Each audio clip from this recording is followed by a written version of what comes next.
반갑습니다. 다코스TV의 다코스입니다. 네. 오늘 제가 여러분들께 같이 이야기 나눌 주제는요. 혹시 여러분들 요즘에 많이 나오시고 계시더라고요. 인터뷰도 엄청나게 많이 하시는 분인데 혹시 메리츠 운영 자산 대표 이사 직함이 제가 맞는지 모르겠지만 존리 대표님이라고 여러분들 혹시 아시나요? 많이 들어보셨죠? 주식 특히 하시는 분들 아마 아실 것 같은데요. 존리 대표님이 최근에 수많은 유튜브 영상에서 또 해당 채널들에 가셔가지고 인터뷰도 상당히 많이 하시고, 참 좋은 말씀 너무 많이 해주시더라고요. 그래서 저도 참 듣고, 정말 나도 저런 마인드로 살아야 되겠다. 어떻게, 저렇게 대단한 생각을 하고 또 경제적으로 저렇게 밝은 생각을 하시고 앞서 나간 생각을 하고 있을까. 이런 생각을 하게 되었는데요. 제가 오늘은 조금 다른 이제 생각이 혹시나 제가 뭐 사람이 다 똑같을 수 없기 때문에 영상을 보고도 저거는 내 생각과 조금 다른데 여러분들 뭐 다들 유명인이라든지 엄청나게 대단하고 공부를 많이 하신 분이라도 나와 생각이 다를 수 있죠. 그렇기 때문에 제가 또 가진 생각과 조금 또 다른 면이 있어서 물론 이제 제가 뭐라고 그분에 대해서 제가 이렇게 뭐 이랬다 저랬다 말할 그건 안 되겠고 뭐 제가 또 비판하거나 디스하려고 하는 것은 전혀 아니고요. 사람의 생각은 다를 수 있기 때문에 저의 생각을 존니 대표님 인터뷰 영상을 보고 요런 부분은 좀 다른 것 같지 않느냐 하고 세 가지 정도를 제가 한번 추려가지고 여러분께 말씀드려 보겠습니다. 혹시라도 여러분들 영상 보시는 여러분들도 한번 들어보시고 뭐 누구 의견이 맞네 안 맞네 이게 중요한 것이 아니고 저런 생각도 할 수 있구나. 그래 사람이 다르니까 생각도 다를 수 있겠지. 이렇게 뭐 이렇게 상호 좀 이렇게 뭐 보완적인 생각을 한다고 생각하시면 될 것 같습니다. 참 이 대체적인 생각은 다 비슷한 것 같아요. 제가 참 이 영상을 그 존리 대표님 영상을 여러 채널에 나오신 걸 제가 봤는데 사교육비 지금 우리나라 가장 큰 문제가 학생들에게 들어가는 가정에서 엄청나게 큰 포션을 차지하고 있는 지출 중에서 사교육비죠. 그것을 대부분 삭감하거나 과감하게 줄이고 그 돈을 자식들의 나중에 노후라든지 뭐 10년 뒤에 창업 자금을 위해서 주식을 계속적으로 꾸준하게 뭐 적립식에도 좋고 계속적으로 해줘라. 그게 오히려 더 확실하다. 왜냐하면 아무리 우리나라 모든 사람들이 모든 부모들이 자식들이 공부를 잘하기를 바라고 서울대, 스카이대를 가길 원하지만 모두 다 갈 수 없다는 거죠. 한정이 돼 있고 거기 갈 수 있는 학생들은 또 막상 그 좋은 학교에 들어갔다 하더라도 우리는 어차피 또 직장인이라는 거죠. 근데 직장인 가봤자 대학생 뭐 아무리 높은 월급 뭐 일부 극소수의 그런 고급 연봉 뭐 엄청 높은 연봉 받는 사람들 제외하고는 뭐 300만 원 뭐 실수령 자체가 그럼 그거 받아가지고 직장인으로서 부자가 될 수 있겠느냐 회의적이라는 얘기죠. 그거 받으면 또 똑같이 소비 생활하고 돈도 잘 모으지 못할 거고 열심히 부모가 계속적으로 돈을 사교육비를 들여서까지 계속적으로 투자를 자식을 위해서 투자를 했는데 실제로 그 자녀는 부자가 되는 것이 아니고 오히려 또 가난한 삶을 살 수밖에 없는 이런 악순환 구조다. 대한민국 가장 문제다. 이 말씀에 저는 정말 적극 100% 동의하는 바이고요.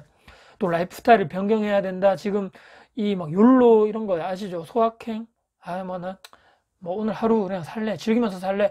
뭐 좋은 거는 못 사더라도 그냥 뭐 이런 거 사가지고 매일매일 나를 위해서 이렇게 해줄 거야. 차도 좀 좋은 거 사고 뭐 여행도 다니고 친구들 만나면 맛있는 거 먹고 이렇게 해서 계속적인 이런 소비 패턴으로 돈을 못 모으고 계속적으로 나는 가난해지는 이런 자꾸 문제 저도 정말 100번 공감하고 저는 몇 번이나 저 영상에서 말씀드린 내용인 것 같고요. 차를 또 저희 어떤 영상에서 봤는데 차가 없으시다 하더라고요. 깜짝 놀랐죠. 저도 와 차가 없구나. 대표 이사신데 한 그 증권회사에 뭐 인터뷰하시는 영상 혹시나 여러분들 보셨겠지만 김미경 선생님 TV에 나왔더라고요. 얼마 전에 출연하셔가지고 아니 우리나라 이렇게 뭐 다 버스 노선이라든지 지하철 노선이 그렇게 잘 돼 있는데 굳이 차가 뭐가 필요하냐. 차가 있으면 매달 80만 원 이상의 감가송실이 일어난다는 거죠. 차값이 계속적으로 떨어지는 감가상각에다가 보험료, 주유비, 뭐 주차비, 혹시라도 뭐 운전하다가 뭐 이렇게 뭐 신호위반, 가속위반하면 또 과태료 내야 되고 이런 거 통틀어가지고 그 돈만 차를 안 샀더라면 매월 80만 원 이상 계속적으로 저금이라든지 투자를 할 수 있었을 건데 그게 계속적으로 안 되니까 이거 문제다. 너무 좋은 차 살려고 하지 말고 차를 아예 없애라. 과감하게 이렇게 얘기하시더라고요. 그래서 와 정말 젊은 사람들이 또 저 같은 또 30, 40대도 마찬가지겠지만 특히 막 지금 10대 학생들이 이 영상을 보면 참 도움이 많이 되겠다 생각이 들더라고요. 근데 이제 또 듣다 보니까 이제 몇 가지 저건 아닌데 나와 생각이 좀 다른데 라고 했던 부분이 첫 번째는 아까 비슷한 얘기지만 사교육비입니다. 자녀 사교육비를 그 뭐 학원에 뭐 보통 한두 개 보내면 몇십만 원 보통 이렇게 들잖아요. 근데 이제 그 돈을 줄여가지고 주식에 투자를 하라는 거죠. 주식에 투자를 하면 나중에 이 뭐 자녀가 지금 뭐 10대겠지만 나중에 10년 뒤에 뭐 직장을 들어가고 남자라면 군대 갔다 와서 취직하고 뭐 나중에 뭐 여성분도 마찬가지겠지만 뭐 7, 8년 또 10년 가까이 직장 생활을 하면서 나중에 계속적으로 그 돈을 사교육비에 들어갔던 돈을 거기 쓰지 않고 여기에 그냥 계속적으로 주식을 했다면 나중에 정말 잘 되면 그게 나중에 목돈이 되겠죠. 푼돈이었지만 처음에는. 모아가지고 나중에 창업 자금으로 될 수도 있는 거고. 그 자녀가요. 그래서 그런 식으로 해야지만 된다. 유태인도 그런 식으로 많이 하고 있고 그런 식으로 해야 되기 때문에 부모가 자식을 위해서 주식 투자를 하고 그렇게 해서 계속적으로 아이의 계좌를 만들어서 해야 된다. 그렇게 하는데 현실적으로 봤을 때 정말 우리나라 그 부모가 이런 뭐 경제교육, 금융교육에 무능하고 무지하기 때문에 우리도 지금도 그렇지만 경제교육을 받아본 적이 없잖아요. 우리가 학교에서. 모르죠. 누가 부모님도 모르고 선생님도 우리에게 알려주지 않았던 이런 문제가 있기 때문에 우리가 자체적으로 알아가지고 우리가 깨달거나 뭐 다른 분의 영상이라든지 뭐 존니 대표님의 글이라든지 책을 보면서 깨달아서 부모 스스로 바뀌어가지고 자녀들에게도 같은 교육을 해주고 그런 라이프 스타일이라든지 투자를 해야 된다는 것을 가르쳐야 되는데 과연 현실성으로 이 무조건 이게 부모의 탓으로만 볼 것인가 이렇게 또 의문을 던질 수밖에 없는 거죠. 왜냐하면 다 주변에 있는 부모들이 다 자기 자식들은 좋은 대학교 보내려고 사교육비를 많이 쓰고 쓰든 안 쓰든 간에 좋은 대학교를 가내려고 이런 노력도 하고 애들 그 10대 청소년도 마찬가지로 좋은 대학교를 가야지만 좋은 직장을 얻고 좋은 직장을 가야지만 연봉을 많이 받고 그렇게 하지만 성공을 한다는 이런 공식들이 다 모두 가지고 있는데 모두가 이해할 때 나는 아니요. 그렇게 과연 할 수 있을 것인가? 이것은 부모의 무능과 무지도 문제가 있겠지만 더 큰 것은 대한민국 전체적인 이런 교육 시스템 문제가 아닌가. 과연 부모 한 사람이 이렇게 막 바꿀 수 있는 것이 아니고 정말 어려운 것이 아닌가. 그런 생각을 하는 거죠. 그래서 물론 이 큰 틀에서 이제 존니 대표님의 말씀에 저는 충분하게 공감을 하는 바이지만 과연 그렇게 해서 현실적으로 그냥 방법이 될 것인가. 과연 그 어떤 부모가 먼저 나서가지고 너 다 지금부터 학원 가지 마. 너 지금부터 그 돈으로 내가 너의 주식 계좌를 사가지고 계속적으로 거기에 주식 투자를 해줄게. 나중에 이것을 우리가 잘 된다는 보장하에 뭐 나중에 네가 창업 자금을 하든지 뭐 결혼 자금을 하든지 네가 나중에 이것을 불려라. 자, 이렇게 할 부모가 몇 명이나 있겠는가. 물론 있어도 여러분들 정말 중요한 사실은 무엇인가 여러분들. 여러분들이 공부를 하셔야 되는 겁니다. 자, 부모가 공부를 해야 되는 거죠. 자식들이 그 수능 공부하고 그리고 뭐 학교 공부하기도 바쁜데 여러분들이 직장 생활 열심히 하시고 또 집에 오셔가지고 또 열심히 주식 공부 뭐 어떤 이런 가치가 있는 기업에 투자를 할 것인가에 대해서 여러분들이 집에 오셔가지고 다른 거 다 하지 마시고 빨리 밥 먹고 씻고 책상에 앉아가지고 공부하셔가지고 계속적으로 공부를 해야 된다는 거죠. 여러분들 각오가 돼 있으신가요? 참 이 참 상당히 힘들다는 거죠. 그렇기 때문에 이런 부분에 대해서 참 조금 생각이 다르지 않겠는가, 현실성으로 조금 떨어지지 않는가. 물론 이제 제가 이렇게 얘기하시면 존니 대표님 보시진 않겠지만 좀 마인드가 조금 약하네, 좀 더 강하게 먹어야지 이렇게 생각하실 수 있겠죠. 근데 이게 제가 첫 번째 말씀드린 거고, 두 번째는요 이렇게 말씀하시더라고요. 자주 주식밖에 답이 없다는 거죠. 투자. 저는 이제 뭐 주식을 하지 않고 부동산을 하는 사람이기 때문에 당연히 이 부분에서 약간 생각이 이견이 있을 수밖에 없는 거죠. 주식밖에 답이 없다. 그리고 주식은 사고 파는 걸 자주 하는 게 아니다. 계속적으로 오래 가져가야 되고 가치주에 이렇게 탁 넣어가지고 계속 장기적으로 가져가는 거다고 말씀하시면서 삼성전자를 예전에 정말 가격이 낮을 때 투자를 해가지고 이렇게 했던 예를 말씀해 주시더라고요. 근데 이제 현실적으로 우리가 또 봐야 되는 거죠. 현실적으로 여러분들 우리나라에서 10년 전에 과연 재계 서열순위 1위부터 10위까지 또는 뭐 1위부터 20위까지 그 기업들이 지금 현재 10년 뒤에 과연 그 순위를 유지를 하고 있는 기업들이 과연 몇 개나 될까요? 삼성? 현대? 제외하고 또 있나요? 생각이 뭐 SK? 이 정도 될까요? 저는 이제 주식을 잘 하지 않아서 모르겠지만 계속적으로 저는 뒤바뀌고 있고 예전에 10대 기업이 들어갔어도 뭐 어떤 경기상으로 한 뭐 문제가 있어가지고 뭐 회사가 망해가지고 상장 폐지가 된다거나 주식 가치가 팍 떨어진다거나 있죠. 과연 한국에서, 대한민국에서 이게 과연 가능한 일인가요? 저는 주변에 이제 뭐 주식 투자하시는 분들 얘기 들어보면 대한민국에서 상당히 힘들다고 얘기하시더라고요, 이런 게. 근데 과연 이 오래 묵혀두고 우리나라에서 뭐 계속적으로 가치 있는 주를 삼성전자였기 때문에 그런 거 아닌가? 과연 다른 주식에 존니 대표님도 장기적으로 가지고 있다가 손실 난 게 없을까요? 물론 이제 얘기는 못 하실 수도 있겠지만 제가 볼 때는 조금 우리 직장인들이 봤을 때 이게 다 장기적으로 10년, 20년 계속 적립식 펀드식으로 해가지고 계속적으로 적금이죠. 적립식 적금식으로 해서 계속 쭉 몇십 년 동안 막 십몇 년 이상 가지고 갈 수 있는 주식이 우리나라에 있을까? 그렇게 또 얘기하시면 이제 해외 쪽으로 눈을 돌려야 된다 얘기하시겠죠. 해외 주식을 해야 된다.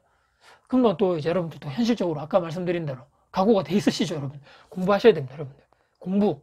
그냥 뭐 이렇게 살아는 게 아니고 공부를 하셔가지고 가치적으로 계속적으로 오래 남을 또 앞으로 가치가 더 높게 평가되어 있는 주식 그 회사에 여러분들이 투자를 하시려면 공부를 해야 되겠죠. 여러분들 각오 돼 있으시죠?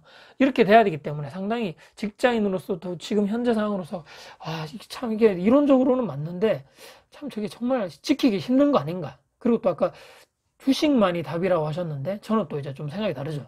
부동산도 답이다. 부동산도 할 수 있다는 거죠. 직장인들이 부동산 통해서 충분하게, 저도 그렇지만 제 주변에 많은 사람들이 예전보다 자산의 가치를 늘리고 있고 현금 흐름도 발생시키고 있기 때문에 저는 이제 주식도 된다고 생각하거든요. 그 재테크 여러 가지 방법 중에. 근데 주식만이 답이라고 한 것은 조금 생각을 바꿔야 되지 않는가. 뭐 조금 더 넓게 생각을 가져야 된다는 거죠. 이게 제가 말씀드린 두 번째고, 세 번째는 마지막에 이제 연금 저축 펀드를 적극적으로 이제 계속적으로 강조를 하시는 영상이 이제 매 영상마다 나오더라고요. 연금 저축 펀드. 저도 사실은 직장인이었을 때부터 연금 저축 보험이죠, 저는. 계속적으로 뭐 세액공제, 소득공제 받으려고 연간 뭐 400만 원인가? 계속적으로 하는 거 있죠, 여러분들. 그것을 하는 거에 대해서 무조건 해야 된다. 이것은 뭐 정부에서 공식적으로 몇 프로는 돌려주고 있는 돈이고 안 하면 바보고 나중에 이것을 통해 가지고 나중에 뭐 55세인가 그 이후에 찾을 수 있죠. 그 전까지는 찾으면 안 되고 계속적으로 적립식으로 넣어가지고 나중에 정말 이것이 내가 은퇴 노후 생활에 엄청나게 큰 도움이 될 것이다. 이것도 여러분들 저는 잘 됐을 경우라는 거죠. 잘 됐을 경우. 여러분들 이것도 펀드이기 때문에 원금 손실 확률이 반드시 있습니다. 펀드이기 때문에. 계속적으로 내가 관심을 가지고 그 증권사라든지 그런 펀드 매니저 통해 가지고 계속적으로 내가 뭐 이렇게 뭐 코멘트를 해준다든지 이걸 해야 됩니다. 계속적으로 모니터링도 해야 되고. 그렇고 제가 또 알기로는 중간에 혹시라도 내가 뭔가 큰 돈이 필요하거나 목돈이 필요했을 때 해지를 하게 되면 이 뭐 중도 해지 수수료가 엄청나게 높은 것으로 알고 있는데 그런 또 위험성이 있고 약간의 단점이 있다. 그리고 가장 중요한 게 무엇인가 여러분들, 지금 계속적으로 소액으로 돈을 넣는 돈을 미리 하는 이유가 나중에 노후 은퇴 자금이 부족했을 때 계속적으로 적립식으로 그 돈을 넣어서 나중에 그 큰 목돈으로 해서 뻥튀기 됐을 때 내가 그것을 노후 자금으로 쓰겠다는 것인데, 반대로 생각해 봐야 되는 거죠. 그 돈에 지금 투자해가지고 조금 더 자산을 늘릴 수 있는 건 아닐까? 기회비용 여러분들 들어보셨죠? 이 돈을 계속적으로 그냥 모아놨다가 나중에 쓸 것인가, 또는 지금 있는 이 현금을 투자를, 실물자산 쪽에 투자를 해서 이것을 지금 내가 늘리는 것이 나은 것인가, 선택의 기로에 서 있다는 거죠. 무조건 연금저축 펀드도, 그러니까 물론 둘 다 하면 더 좋겠죠. 여러분들 여유가 되셔가지고 연금저축 펀드도 하시고 지금 또 남는 돈으로 또 있으시다면 뭐 부동산도 하시고 둘 다 하시면 뭐 최고겠죠. 베스트인데 보통 사람들 그게 되지 않지 않습니까? 어렵고. 근데 정말 둘 중에 하나를 고르라면 저는 기회비용을 놓치기 싫다는 거죠. 지금 내가 이렇게 뭐 겨우겨우 뭐 이렇게 뭐 매장 생활을 한다거나 뭐 어떤 투자 자금을 거둔다 해서 여러분들도 이제 월급 받으시죠. 뭐 소비를 하고 나서 남는 돈이 있을 겁니다. 이 돈을 저는 지금 현재에 투자를 하는 것이 옳지 않는가. 지금 투자해가지고 내 자산을 늘리는 것에, 또 연금저축 펀드 나중에 이제 노후 자금으로 쓰듯이 지금 부동산 투자를 열심히 쭉 장기적으로 해서 추후에 내가 은퇴하기 전에 수익형 부동산 쪽으로도 투자를 해서 내가 은퇴를 하고 나서도 매달 고정적으로 월세 수익이 있다면, 그렇게 현금 흐름을 만들 수만 있다면 저는 오히려 여기에 저는 더 베팅을 하고 싶다는 거죠. 물론 그렇게 지금 저는 하고 있고 이런 쪽은 하고 있지 않다는 거죠. 자, 제가 오늘 말씀드린 세 가지죠. 이 세 가지 중에 이건 물론 제 개인적인 생각입니다. 그래서 생각이 다 다를 수 있고 이 영상을 보신 분들 생각도 다 다르겠죠. 제가 오늘 정말 말씀드린 핵심 요지는 이거거든요. 무엇이냐면요, 엄청나게 유명하신 분, 공부를 많이 하신 분, 돈을 많이 버신 분의 우리가 영상을 보고 정말 저분처럼 저렇게 살아야 되겠다, 맞아, 저게 맞아. 자, 이런 것에 대해서 우리 스스로가 조금 비판적이고 내가 객관적인 사고방식, 또 판단 능력을 가질 수 있는 여러분들이 돼야 된다는 거죠. 그러려면 여러분들, 내가 어느 정도 수준이 되고 내가 어느 정도 내공을 갖춰두려면 여러분들 어떻게 해야 되겠습니까? 가만히 있는다고 저 사람 얘기 들어보면 저 사람 말이 맞고, 저 사람 얘기 들어보면 저 사람 말이 맞고, 닥코스 얘기 들어보니까 좀 아닌 것 같고, 그건 아니고요. 농담이고요. 중요한 것은 다 들어보고 나서, 저도 그렇게 하거든요. 저 사람 얘기도 들어보고 다 들어보고 쭉쭉 다 들어보고 나서 결국은 판단은 내가 하는 거죠. 선택은 내가 하는 거고 그거에 대한 결과도 내가 책임지는 것인데 쫙 다 전문가들의 말을 다 들어보고 아 저거는 맞아 아니야 저건 좀 아니야 저건 내가 생각할 때 이것이 맞을 거야. 물론 내가 뭐 외고집에 뭐 똥고집에 내 말만 내 생각만 하고 막 그냥 막 다른 사람의 말은 귀를 닫고 하라는 얘기가 아니고 모든 사람의 얘기를 들어보고 그것을 정확하게 판단할 수 있는 능력을 가지시려면 여러분들 분명히 공부하셔야 됩니다. 책을 보시고 이런 많은 분들이 영상을 보시고 직접 내가 투자도 해보시고 거기에서 내 정말 원칙이 생기고 재테크적인 마인드가 생기는 것이지 듣는다고 해서 그냥 생기는 것이 아니라는 것을 다시 한번 말씀드리면서 오늘 제가 존니 대표님의 영상을 많이 봤죠. 제가 열 몇 개 영상을 보면서 제가 조금 생각이 다른 부분 세 가지 이것 이외에는 다 비슷합니다. 제가 큰 틀에서 정말 다 공감하는 바이고 경제금융교육일 이 청년들 이 뭐 한 중학교, 고등학교 학생들에게 시켜야 된다. 저도 100% 공감하는 바이기 때문에 정말 큰 틀에서는 정말 존경하고 정말 멘토로서 충분한 롤모델일 자격이 있지만 그래도 이 세 가지 부분에서는 저희가 조금 생각이 다르다, 이견이 있다. 저는 이렇게 생각한다는 거죠. 여러분들도 제 영상을 보시고 제 영상이 다 100% 맞다가 아니기 때문에 조금 비파적인 사고방식, 무조건적으로 또 막 에이 뭐 어쩌고저쩌고 저에 대해서 뭐 이렇게 막 뭐 하시면 저도 마음이 아프겠죠. 그것이 아니고 뭐 이런 여러 사람들의 말을 들어보시고 여러분들만의 원칙, 투자 원칙 그리고 앞으로 어떻게 내가 살아가야 되겠다 스스로 여러분들 만드시는 여러분 됐으면 어떨까 하는 바람에서 이런 당분을 마지막으로 드려보겠습니다. 그것이 오늘 제가 영상 찍은 최종 의도고요. 정말 여러분들 목표입니다. 네. 오늘도 혹시나 영상 여러분들 도움 되셨습니까? 네. 영상 도움 되셨다면요. 구독, 좋아요, 알림 설정 그리고 영상이 여러분들 주변 지인분들에게 공유 가치가 있다면 널리 공유해 주시면 저에게 아주 큰 힘이 될 것 같습니다. 마지막으로요. 혹시라도 제 영상을 보시고 제가 영상을 마지막으로 처음 드리는 말씀인데 혹시라도 내 주변 어떤 이 뭐 코로나19 사태가 끝나야 되겠죠. 나중에 잠잠해지면 혹시라도 이런 중학생, 고등학생들을 뭘 가르치는 선생님들이나 뭐 학원 선생님도 마찬가지겠죠.